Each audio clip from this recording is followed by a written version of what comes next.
René Lambert, Info Social Montréal. En ce moment, vous vous trouvez à la centrale Info Santé, Info Social de Montréal, plus précisément là, au sein de l'équipe Info Social. Quand vous me dites, madame, vous vous sentez comme un peu en état de détresse, est-ce que ça peut vous donner des idées suicidaires, madame? Des témoignages de détresse et d'angoisse. C'est le quotidien des travailleurs sociaux de la ligne Info Social. Mais la COVID a fait exploser le nombre d'appels à l'aide. Dans la première vague, là, on pouvait avoir constamment 100, 150 appels en attente, avec des temps d'attente qui pouvaient dépasser 1 heure facilement. L'année passée, au même moment, on répondait à 90 des appels en 4 minutes. OK, ce qui n'est plus le cas aujourd'hui, bien pas du tout, là. Au sommet de la première vague, en mai, les travailleurs sociaux ont répondu à plus de 3000 appels. C'est 2 fois plus qu'à la même période l'an passé. Plus du tiers étaient directement liés à la COVID. Après une certaine accalmie cet été, le retour à des mesures sanitaires plus strictes a propulsé le nombre d'appels vers des records du nombre d'appels en septembre. Encore une fois, 2 fois plus que l'année dernière.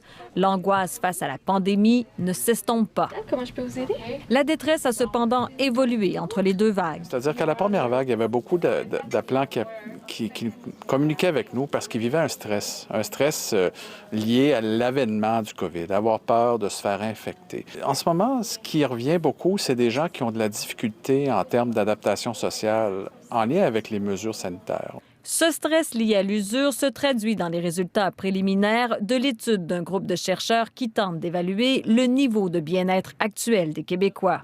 Comparativement à 2012, où le pourcentage de la population qui avait une santé mentale optimale était de 77,5 là, notre échantillon montre que ce taux a baissé à peu près 48 La chercheure Georgia Vrakas croit que les nombreux changements aux règles sanitaires en vigueur contribuent à l'anxiété collective.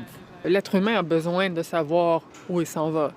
On a le droit de sortir un jour, le lendemain, on peut pas. La teneur des messages transmis dans les conférences de presse n'aide pas non plus au moral des Québécois.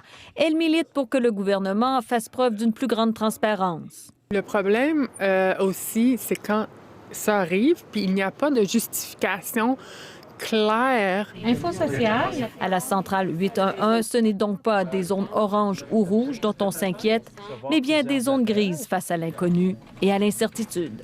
Ici Valérie Gamache, Radio-Canada, Québec.